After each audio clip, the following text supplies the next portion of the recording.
예, 오늘은 4월 세 번째 주일입니다.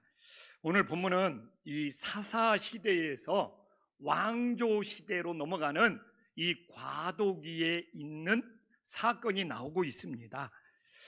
그래서 이 사사 시대의 제사장이었던 이 엘리 제사장, 당연히 그 아들들이 제사장이 되어야 되는데 그 아들들이 제사장이 되지 못하고 심판을 받고 있습니다. 그래서 사무엘상 2장에 왜 엘리의 제사장의 아들들은 아버지의 신앙을 이어받아서 제사장이 되지 못했느냐? 17절에 보면 하나님의 제사, 여호와의 제사를 멸시했다고 나오고 있습니다. 구약에서는 짐승의 제물을 바치기 때문에 제사라는 표현을 쓰는 것이죠.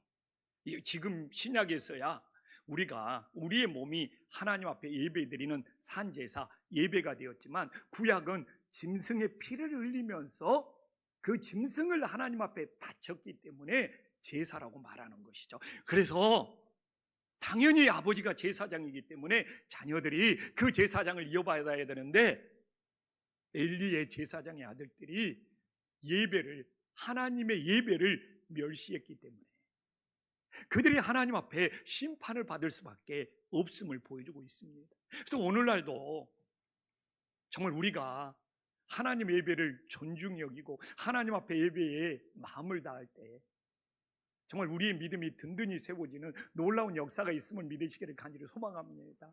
그래서 내가 아버지 앞에 나왔지만 아버지 예배를 멸시한다면 정말 우리는 영적인 싸움에서 승리할 수 없어요.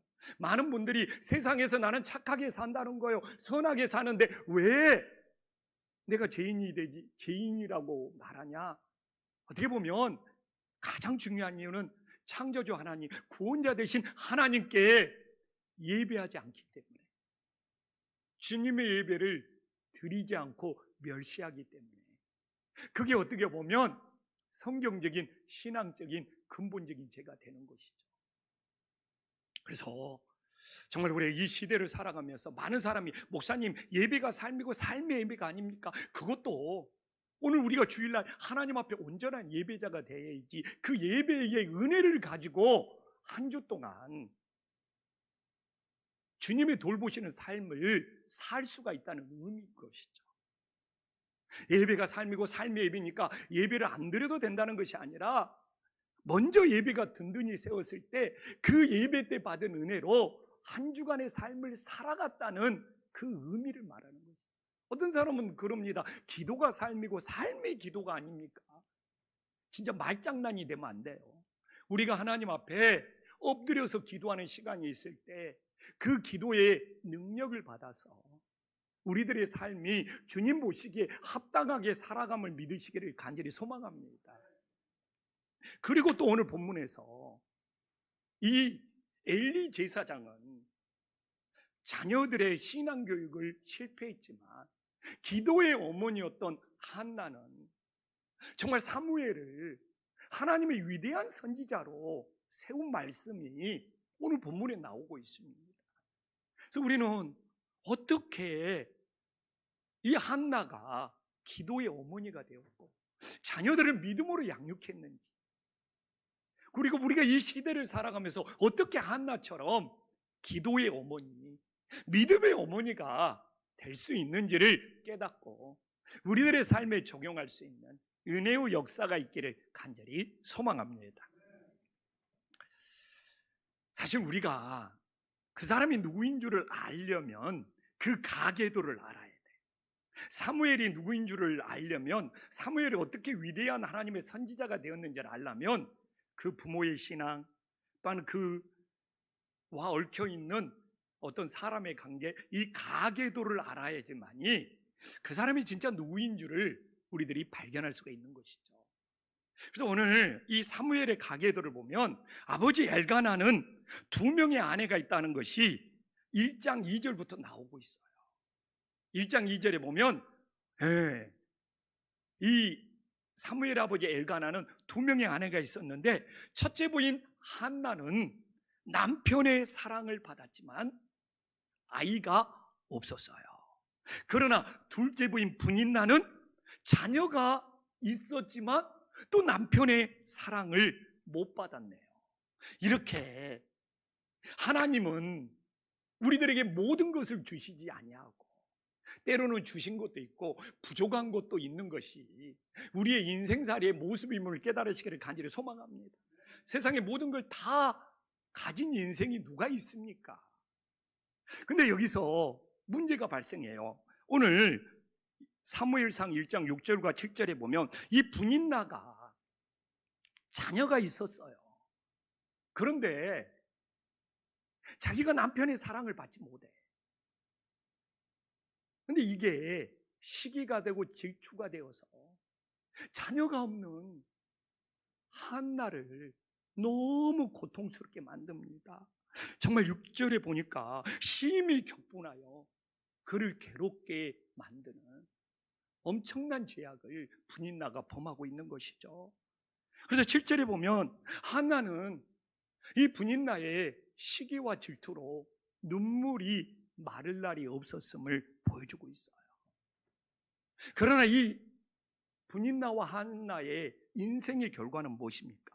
한나는 그 고통으로 인하여 위대한 기도의 어머니가 되었지만 분인나 봐보십시오.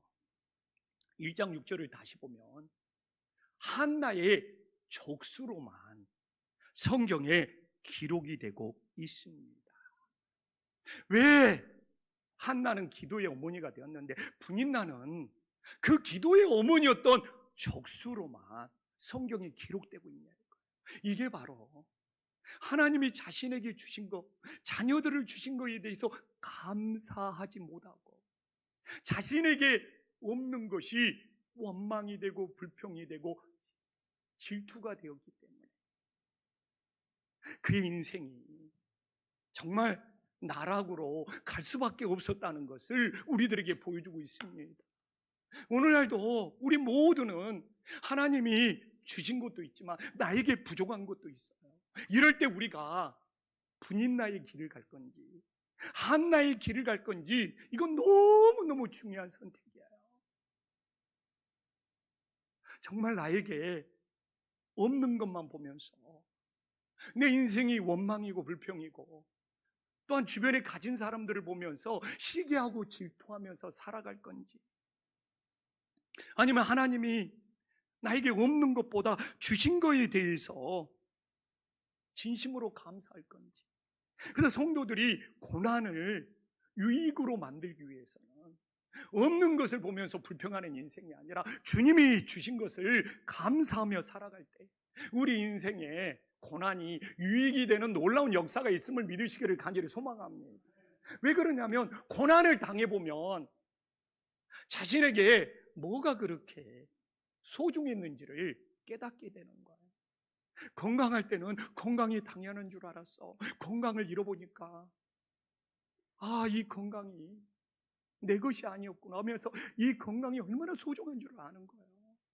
물질이 많을 때는 내 능력으로 물질이 많아서 이렇게 누리는 줄 알았어. 그러나 물질을 다 잃어보니까 정말 이 물질이 내 것이 아니었고 하나님께였다는 것을 우리가 고난을 받아봐야 잃었을 때 깨닫는 것이 우리네 신앙, 우리네 모습 아닙니까? 그래서 우리가 정말 오늘도 다 여기서는 하나님이 나에게 있는 것도 주신 것도 있고 또 나에게 없는 것도 있어요. 정말 우리가 분인나처럼 없는 것만 보면서 원망하고 불평하면서 주변에 가진 사람을 질투하는 인생이 아니라 정말 한나처럼 정말 내게 주신 것을 감사하면서 그 없는 것조차도 하나님이 나에게 주신 것을 감사함으로 이겨낼 수 있는 믿음의 자녀들이 될 수 있기를 간절히 소망합니다. 또한 우리들이 인생의 한나처럼 고통을 받았을 때 그걸 유익으로 만들기 위해서 어떻게 해야 합니까? 오늘 사무엘상 1장 11절에 보면 정말 분인나가 괴롭힐 때마다 정말 한나는 마음이 괴롭힐 때마다 아버지 앞에 나와서 주님 앞에 나와서 정말 기도하는 기도의 어머니였음을 우리들이 깨달을 수 있기를 간절히 소망합니다. 사실 그럴 수 있잖아요. 분인나가 괴롭히면 한나가 대응할 수 있어요. 이 분인나의 악을 되치게 하고 악을 악으로 갚을 수 있어요. 그러나 이 한나는 분인나가 괴롭힐지라도 정말 그 분인나 맞대응하는 것이 아니라 정말 하나님 앞에 나와서 눈물로 기도했던 여인이었음을 우리들에게 보여주고 있는 거예요. 이게 진짜 하나님께 맡기는 인생이죠.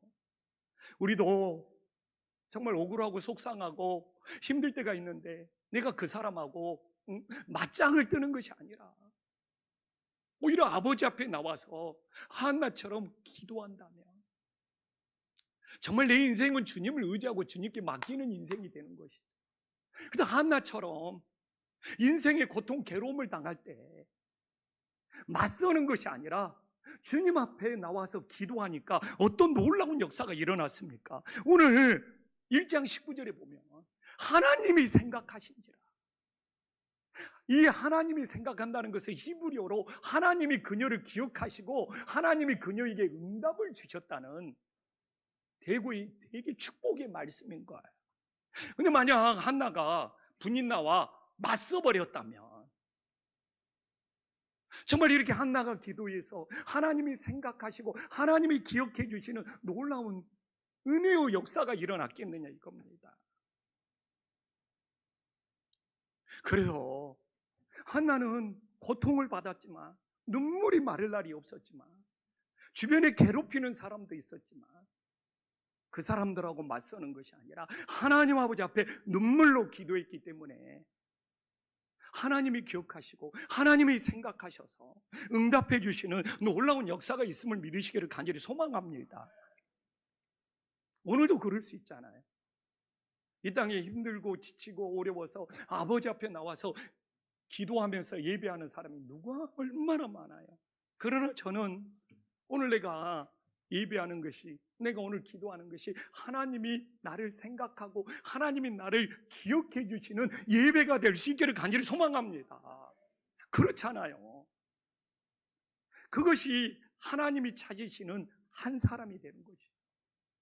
하나님이 찾으시는 예배자가 되는 것이죠. 얼마나 많은 사람들이 한국 땅에서 주일날 예배를 드리고 있습니까? 그러나 우리의 예배가, 우리의 기도가 정말 하나님이 생각하고 하나님이 기억해 주시는 예배가 되어야 되지 않습니까?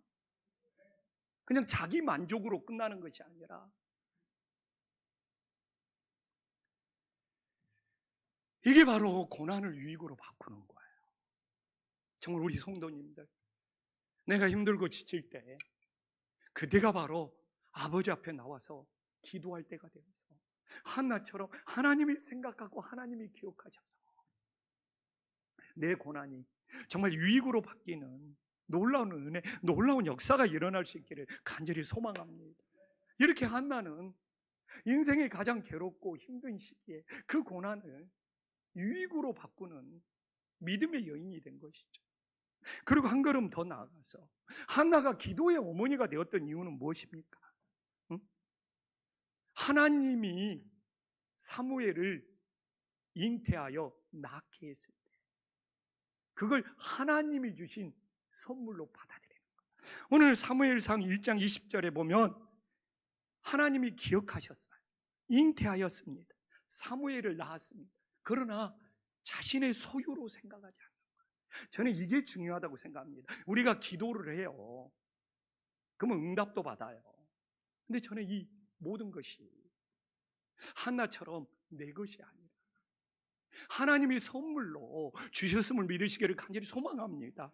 이게 아주, 그러니까 사실 한나에게는 사무엘이 자신의 생명보다 더 소중할 수 있었어요.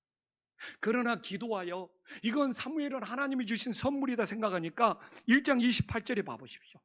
그녀는 자신의 생명보다 더 귀하게 여기는 사무엘을 나신으로 한평생 하나님 앞에 드리는 놀라운 역사가 일어났다는 것이죠. 많은 사람들이 기도해갖고 응답받으면 그게 자기 것인 줄 알아. 오늘도 우리는 내 생명도 내 것이 아니고 주님 것이고, 정말 물질도 내 것이 아니고 하나님이 선물로 주신 거고, 오늘도 내 자녀들도 내 소유, 내 것이 아니고 하나님이 선물로 주신 것이고, 이게 진정 하나님께 맡기는 인생이고 하나님과 함께하는 인생이 됨을 믿으시기를 간절히 소망합니다. 많은 사람들이 입술로는 주님과 함께한다고 하는데 내 것이 많으면 하나님은 우리와 함께 할 수 있는 공간이 없는 거예요. 다 내 것인데, 생명도 내 것, 건강도 내 것, 물질도 내 것, 자녀들도 내 것, 다 내 것인데 하나님이 어디에 함께 할 수 있겠습니까? 정말 내 것이 아니라 정말 주님 것이라는 것을 믿을 때 내 삶이 온전히 주님과 함께하는 역사가 있음을 믿으시기를 간절히 소망합니다. 사실 그래서 21절에 보면 한나가 정말 사무엘도 내 것이 아니고 주님이 선물로 주신다고 주님께 맡겼을 때 21절 첫 번째 봐보십시오. 한나를 하나님이 돌봐주셔. 이 한나를 돌봐주셨다는 것이 중요하고, 근데 내 인생도 내 것이고 자녀도 내 것이고 물질도 내 것이면 하나님이 돌봐주실 수가 없어요. 그러나 정말 나의 모든 것이 내 것은 없고 다 주님 것이라고 한나처럼 진심으로 고백하면 하나님이 돌봐주실 뿐만 아니라 그로 하여금 임신하여 새 아들과 두 딸을 더 낳는 놀라운 은혜의 역사가 있었음을 믿으시기를 간절히 소망합니다. 그래서 오늘도 저는 그래요. 생명이 내 것이 아니에요. 하나님 것이에요. 하나님이 돌봐주셔서 제가 이 자리에서 예배하고 설교할 수 있는 거예요. 우리는 코로나를 겪었지 않습니까? 내가 또한 건강이 안 좋을 때 아버지 앞에 나와서 예배하고 싶어도 예배 드릴 수 없는 그런 것들을 다 한 번쯤은 경험했지 않습니까? 그러면 인생은 내 것이 아니고 하나님이 선물로 주신 거고 하나님이 돌봐주셔야지 내가 여기서 예배 드릴 수 있는 것이다. 근데 인간은 다 잊어버려요. 망각해요. 그냥 아파서 예배 드리지 못할 때는 정말 예배 드리고 싶다 이런 마음 갖다가도 건강 회복해서 예배 드리면 언제 그랬냐 하면서 잊어버리고 이게 당연한 줄 알아요. 근데 저는 조금씩 나이가 먹어갈수록 내가 오늘도 이 자리에 서서 예배하면서 하나님 말씀 설교할 수 있다는 것이 정말 하나님의 돌보심이구나. 하나님의 돌보심 없이는. 그래서 내 것이 없어요. 모든 것이 하나님의 선물이에요. 늘 간증하지만 저는 십자인대가 끊어져서 다시 재건 수술을 했지만 그것마저 끊어져 있습니다. 저는 전방 십자인대가 왼쪽에 완전 없어요. 근데 날마다 은혜요. 주님의 돌보심으로 살아가요. 이제는 산에를 다녀와도 전혀 아프지는 않지만 부어오르지는 않아. 그러니까 이게 나한테는 날마다 간증이요. 주님의 돌보심이요. 지금 어떻게 보면 좀 의학적으로나 이런 것들은 좀 설명이 불가능해. 전방 십자인대 끊어졌으면 당연히 다리가 흔들리니까 수술해야 되고 운동선수, 축구선수 다 그 경력이 단절되고 그러는데 저는 하루하루가 주님의 돌보심으로 살아가는 거예요. 또 목사님 괜찮아요? 안 아파요? 그러는데 나도 신기해. 산에를 한번 갔다 와도 하나님이 돌봐주시고 지켜주시는 거 보면 나도 신기해. 나도 갔다 오면 어떻게 될까? 그런 마음이 있는데 그래도 오늘 돌보심이 나오잖아요. 내가 내 것입니까? 내 생명이 내 것입니까? 모든 것이 내 것이었고 다 하나님이 선물로 주신 것이다. 그러니까 하나님이 돌봐주시는 거예요.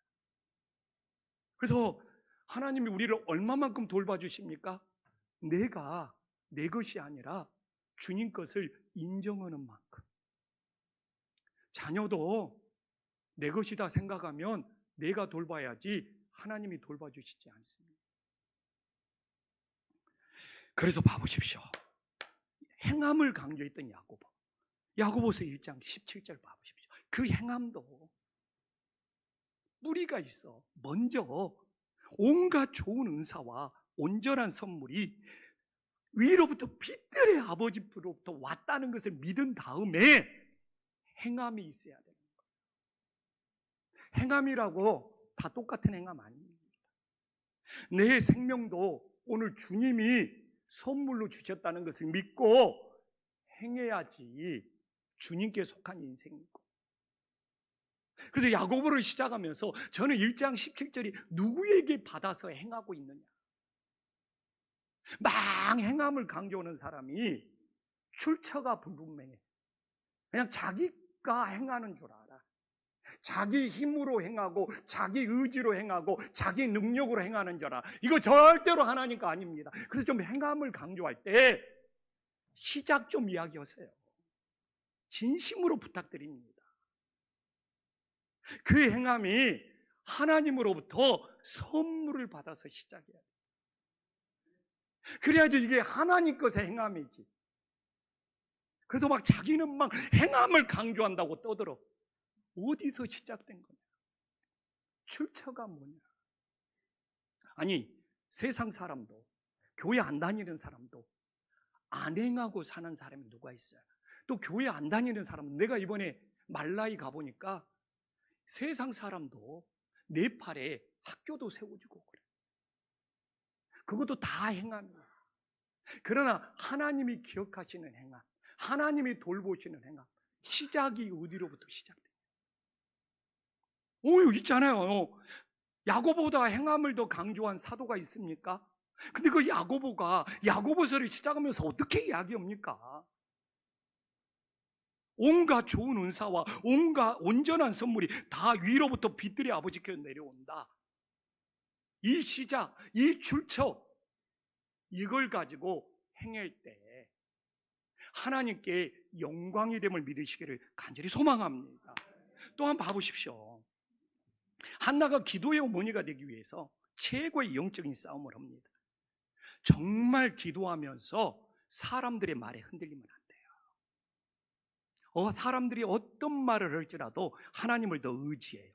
자, 1장 12절 13절 봐보십시오. 세상의 원통에서, 속상해서 하나님 앞에 눈물로 오래 기도하는데, 그것도 제사장이 어떻게 한나를 너무 눈물을 흘리면서 입 안에서 막 옹알기를 이는 기도를 했는지 술 취한 여자라고 그냥 정죄하고 판단을 해버립니다.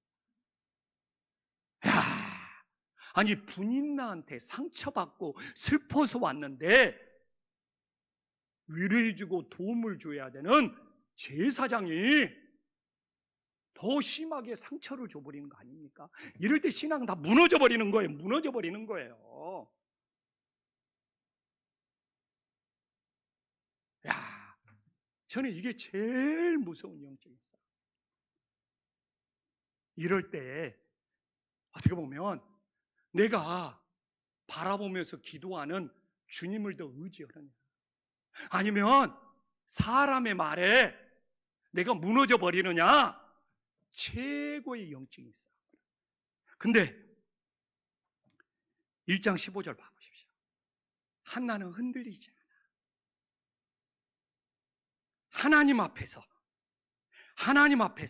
이 제사장의 말에 흔들리지 않고 하나님 앞에서 내 심정을 통한 것 뿐이니라.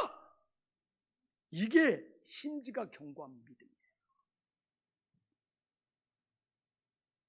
이게 심지가 견고한 믿음. 저도 사람들의 말에 흔들릴 때가 있어요. 아유, 조영식 목사는 그렇게, 서울 안신교회 성도들이 그래요. 아우, 조영식 목사는 그렇게 기도를 열심히 한다고 소문난 목사인데 어떻게 교회를 그렇게 구석에 자리를 잡았어요? 와, 아니 진짜 이런 말 많이 들었어요. 저쪽에서 개척했을 때부터 서울에 있는 한신교 교인들이 오면은 하는 말이, 아유, 이렇게 기도를 열심히 한다는 목사가 이렇게 구석진데 교회를 잡았냐고. 그 위로예요. 이게 디스하는 거예요. 와. 예를 들어 사람은 기도하는 의욕이 사라지는 거예요. 어떤 권사님은 막 열심히 기도해요. 근데 와우, 권사님 저렇게 기도하는데 왜 자녀가 저렇게 신앙생활도 제대로 안 하지? 이런 것들을 우리는 들을 수 있어요. 아유, 저렇게 기도로 부르짖는데 저 집은 왜 이렇게 안 풀려? 이때 사람은 무너져 버립니다. 근데 한나는 어떻게 보면 우리보다 더 충격적인 말을 들었어요.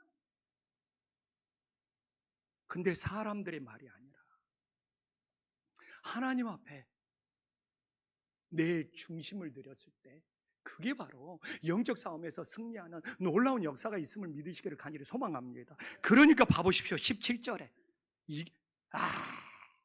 그 말을 했던 엘리 제사장의 허락을 받아 말이에요.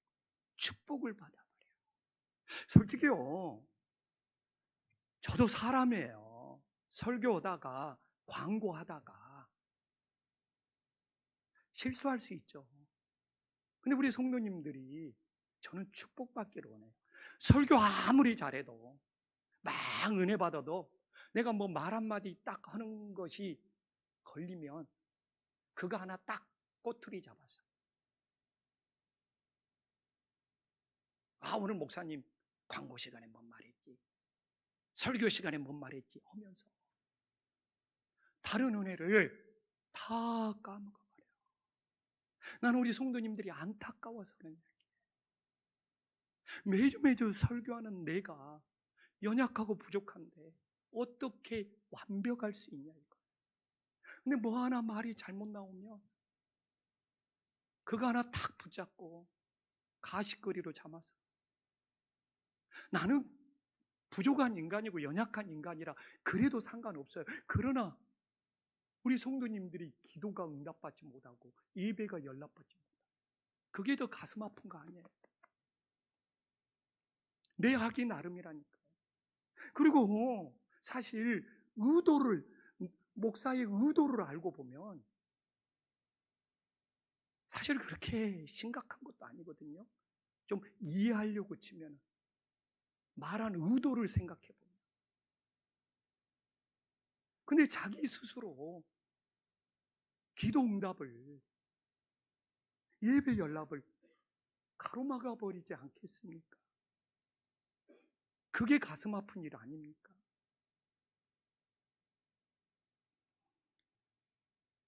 오늘도 제가 얼마나 성도님들 기도하고 이 자리에 서는지 모르죠. 난 연약하고 난 부족하고 주님이 나를 붙잡아 주셔야 되고 말할 때마다 성령 하나님께서 내 입술을 주장하여 주시고 그래도 안 되면 포기해야 됩니까? 이렇게 연약하기 때문에 주님이 나와 더 함께 해주셔야 돼요.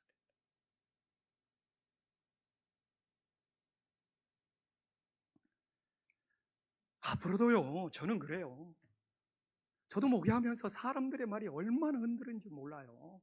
아이고, 저 한신교회는 좀 길거리에 좋은데 교회가 있었으면 막 사람들이 막 찾아져서 들어올 텐데, 응? 조영식 목사는 설교는 좀 괜찮은 것 같은데 위치가 안 좋아서 뭐 교회가 어떻게 그냥 너무 자주 들어서 이제는 면역력이 생겼어요. 그러나 이 교회가 사람 것입니까? 창립 22주년을 맞이했지만 하나님 것이고 저는 하나님이 돌보심을 믿어요. 그래서 왜 우리가 사람들의 말에 흔들려야 합니까? 우리 성도님들도 똑같지 않습니까? 저도 사람들의 말하고 엄청 영적 싸움을 해요. 우리 성도님들도 교회 와서 어떤 말을 들을지라도 중요한 것은 오늘 한나처럼 여러분이 하나님 앞에 지금 마음을 통하고 있고 하나님 앞에 기도하고 있고 하나님 앞에 예배하고 있다는 것이 주변에서 들려오는 어떤 말보다 이게 더 힘이 있어야 되고 더 커야 되고 더 능력이 있어야 되지 않습니까? 정말 인간적으로 생각하면 한나 무너졌을 것 같아. 분인한테 그렇게 상처받았는데 교회에 오니까 제사장이, 지금으로 말하면 목사가, 불난 집에 부치러지지 술 취한 여자 취급을 하면은 그 교회 다니고 싶고 그 제사장 보고 싶겠다고. 그러나 한나는 하나님 앞에서 자기가 서 있기 때문에 엘리 제사장이 허락을 받아버려요. 나는 이 성경 말씀을 볼 때마다 너무너무 감동. 내가 주변 사람들이 나에게 어떤 말을 할지라도 하나님 앞에 내 믿음을 보여서 나도 하나님께 허락받는 목회자가, 하나님께 허락받는 성도들이 될 수 있기를 간절히 소망합니다. 이렇게 기도의 어머니였던 사무엘은 어떻게 자라나고 있습니까? 나는 오늘 본문을 보면서 사무엘이 자라난다는 말이 2장과 3장에 3번 나옵니다. 근데 이 사무엘이 자라난다는 이 3번이 우리들에게 놀라운 메시지를 전해주고 있어요. 사실 사무엘이 자라난다는 이 3번의 말이 너무 은혜가 되어서 우리 성도님들하고 나누고 싶었어요. 이 말씀을 준비하면서 다음 주가 세대 통합인데 우리 청소년들이랑 청년들 다 있을 때 나눴으면 좋겠다, 이런 안타까움이 있었는데 오늘도 주님이 주시는 말씀이니까 오늘 나눠야죠. 자, 봐봅시다. 첫 번째로 21절에 어떻게 나옵니까? 사무엘이 여호와 앞에서 자라나니라고 나옵니다. 우리는 하나님 앞에서 자라나야 된다. 근데 여기서 히브리어를 보면 이 신체가 자라난다는 의미도 있지만 믿음이 자라난다는 의미도 동시에 포함되어 있어요. 그럼 왜 하나님 앞에서, 여호와 앞에서 자라나야 되느냐? 도대체 하나님 앞에서 자라난다는 의미가 뭐냐? 오늘 나오잖아요. 18절에 사무엘은 어렸을 때 세마포 에봇을 입고 여호와 앞에서 섬겼더라. 하나님 앞에서 자라난다는 것은 하나님을 섬겼기 때문에. 교회를 10년, 20년 다녀도 신앙이 안 자라는 이유는 하나님을 섬기는 마음이 없어서. 내가 정말 하나님을 섬기면 섬길수록 내 신앙은 자라나는 거예요. 그렇다고 내가 교회에서 성도님들 일을 많이 일하는 건 아니에요. 교회에서도 섬기면 좋죠. 그럼 내 신앙 자라나요. 가정에서도 하나님을 섬길 수 있고 직장에서도 하나님을 섬길 수 있고, 정말 내가 하나님을 섬기는 곳에 내 신앙은 자라나요. 요새는요, 자녀들이 막 엄마가 사정해서 교회 한번 나오자 그러면 예배 한번 드려준 것이 벼슬이에요.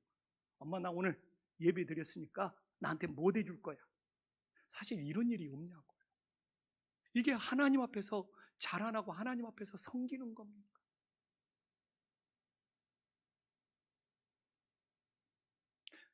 오늘도 우리가 하나님 앞에 예배드리면서 내가 정말 하나님을 섬기는 마음이 있어야지 하나님 앞에서 내 믿음이 자라나는 거야. 신앙생활이 오래 했다고 저절로 자라나는 것이 아니라 내가 가정에서도 하나님을 섬겨야지 가정에서 함께 지내고 있는 내 자녀들의 신앙이 자라나는 거야. 가정에서 부모가 하나님을 섬기는 모습을 안 보이는데 어떻게 자녀들이 자라날 수 있어요? 신앙. 정말. 그래서 저도 이 말씀을 묵상하면서 내가 정말 더 하나님을 섬겨서 내 신앙이 자라나고 우리 김포한신교회의 믿음이 자라나고 우리 가정의 신앙도 자라날 수 있는 놀라운 역사가 있기를 간절히 소망합니다. 또 봐보십시오. 진짜 사무엘상을 보면 이 자라난다는 것이 너무, 두 번째로 26절에 나오잖아요. 여기도 자란다는 거예요. 사무엘이 점점 자라매 여호와와 사람들에게 은총을 독받으니라.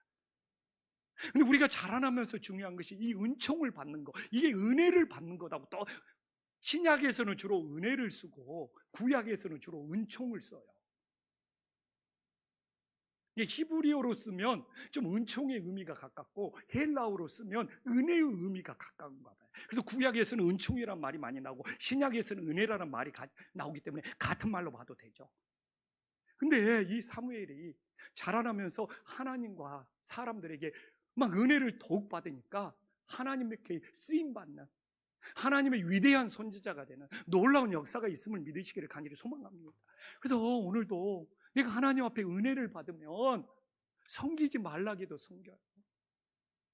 내가 하나님 앞에 은혜를 받으면 성가대 하지 말라기도 성가대하고, 하나님 앞에 내가 은혜를 받으면 막 봉사를 더 하고 싶고, 은혜를 모르면 헌신하고 싶은 마음이 없습니다.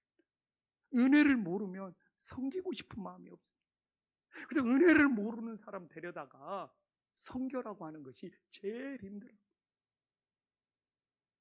진짜 소를 뭐 물가까지 끌고는 갔지만 그 물을 억지로 먹일 수가 없는 거예요.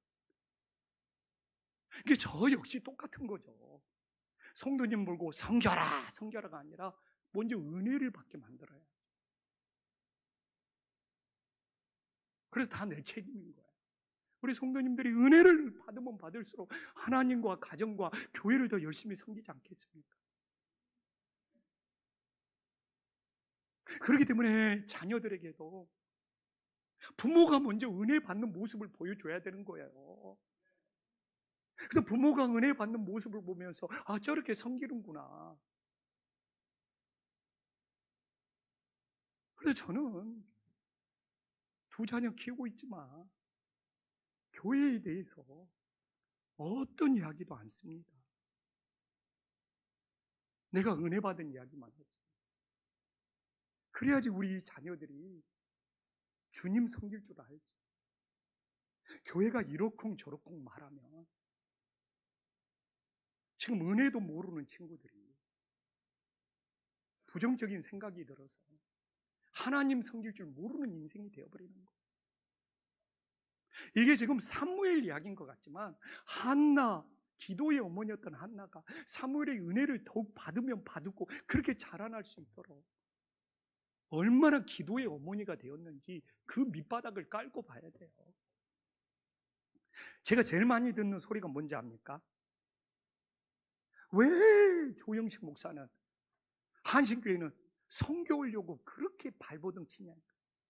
아니 무슨 내가 막 선교 오려고 막 집착하고 선교 오려고 무슨 병 걸린 사람처럼 막 취급을 하는 사람도 있어.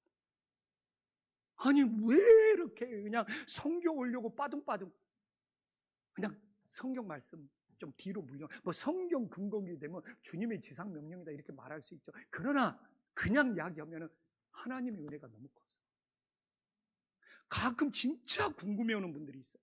왜 저렇게까지 하냐? 응? 왜 저렇게 선교하면서 나누려고 하느냐? 주님의 은혜가 너무 커요. 하나님의 은혜가 큰데 이걸 어떻게 표현해요? 김포 한신교회가 22년 전에 개척해가지고 이 22년을 눈앞에 두고 이렇게 김포 한신교회가 주님께 받은 은혜가 큰데 이 은혜 받은 걸 선교로 나눠야 되지 않습니까? 이게 교회가 진정 교회가 되는 거 아닙니까? 저는 담임 목사에서 은퇴할 수는 있겠죠. 그러나 끝까지 주님께 쓰임받고 싶어요. 내가 나이가 차서 담임 목사가 은퇴가 할지라도 혹시 시골에 비어있는 교회가 있으면 찾아다니면서 설교도 하고 싶고,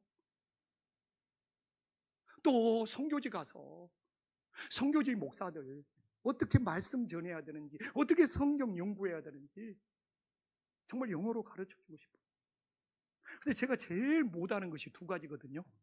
영어 발음하고 찬송하는 거. 저는 음치에 영어 발음도 너무 나빠요. 그래도 영어를 보고 있습니다. 실력도 안 늘어. 그리고 우리 집사람이 그래. 내가 당신처럼 영어 공부했으면 지금 어떤 외국 사람 만나도 마음껏 영어 하겠다는 거예요. 근데 저는 잘 안 돼요. 그래도 하고 있어요. 뭐 언젠가는 될 거예요. 왜? 혹시 선교지라도 가서 영어 쓸 일이 있을까? 주님 앞에 쓰임받고 싶어요. 내가 정말 주님 앞에 나이 들어서 늙어서 죽는 것이 아니라 쓰임받다가, 하나님의 도구로 쓰임받다가 닳고 닳아서 천국 가고 싶어. 목사님 왜 그렇게까지 하시려고 합니까? 은혜가 너무 커. 내가 뭔데? 주님의 십자가의 보혈로 나를 사랑해 주시, 그냥 그 주님의 은혜가 너무 커서.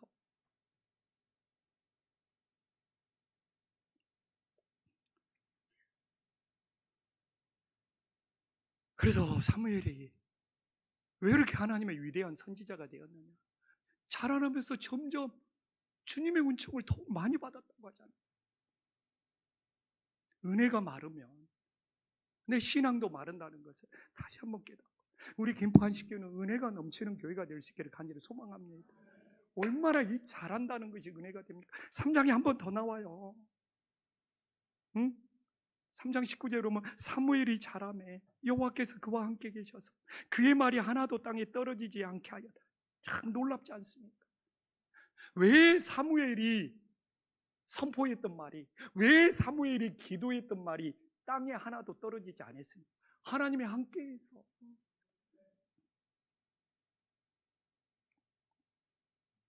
오늘도 똑같은 거예요. 하나님이 나와 함께 있을 때 내가 기도했던 말이 응답이 되고, 내가 하나님과 함께 있을 때 내가 전도했던 말이 역사하고. 그래서 저도 두렵고 떨리죠. 오늘 내가 설교를 아무리 잘해도 하나님이 나와 함께 하시지 아니하면 내 말은 땅에 다 떨어져 버리는 거예요. 그래서 그냥 토요일만 되면 내가 정말 설교했던 말이 땅에 떨어지지 않게 해서 주님이 나와 함께 해주셔야 될 거 아닙니까? 오늘 성도님들도 똑같지 않습니까? 주일날 하나님 앞에 와서 기도했는데, 기도에 수많은 말들이 있는데 하나님이 함께 하시지 아니하면 그 기도의 말들이 다 땅에 떨어져 버린다는데, 그래서 왜 하나님과 함께 해야 되느냐?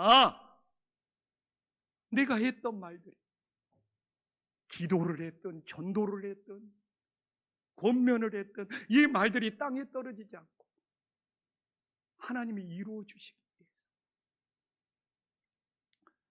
또 가끔 그렇잖아요. 목사님 도대체 하나님과 함께 한다는 것이 뭐예요? 응? 너무 추상적이지 않아요? 나오잖아요. 오늘 21절에, 3장 21절에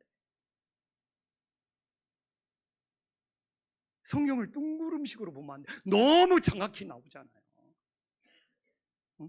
하나님께서 실로에서 뭐 육체가 짠 나타나고 관계하는 것이 아니라 여호와의 말씀으로 사무엘에게 자기를 나타냅니다. 하나님의 말씀으로 사무엘과 함께 했다는 거잖아요. 그리고 하나님과 함께 있기 때문에, 말씀으로 함께 있기 때문에 그 말씀이 땅에 떨어지지 않고 다 이루어졌다는 거예요. 근데 저는 지금 이 시대가 사무엘 시대보다 성경 66권이 있기 때문에 하나님 말씀 붙잡고 살아갈 수 있어요. 우리 한신교회에 아침 묵상 보내주잖아요. 내용 안 읽어도 좋아요. 신약 한 구절, 구약 한 구절 올려주잖아요. 제가 다음 주 거 기도 제목 6개 준비하면서 창립 기념 감사주일이라고 다 표시해놨어요. 좀 잊지 말고 기도 좀 해요. 그냥 좀 아침 묵상, 그냥 바쁘고 힘들면 아침 묵상이라도, 내용이 마음에 안 들면 위에 있는 성경 구절이라도, 내가 매일 올려놓는 그 기도 그 작은 내용이라도 보면서 주님 말씀 붙잡고 시작하면 얼마나 좋냐고. 그게 주님이 나와 함께 하시는 거예요. 우리가 뭘로 주님과 함께? 놀랍지 않습니까? 오늘 이 자라난다는, 하나님 앞에서 자라나는 것이 하나님을 섬기는 거고, 하나님 앞에 자라난다는 것이 은총을 더욱 받는 거고, 하나님 앞에 자라난다는 것이 하나님이 함께해서 내 말이 땅에 떨어지지 않는 거고. 신앙 연수가 길어지는 것도 중요하지만 내 인생이 하나님 앞에 자라나서 오늘도 내 기도했던 말들이 땅에 떨어지지 않고 주님이 함께 하심으로 응답받는 놀라운 역사가 일어날 수 있기를 간절히 소망합니다.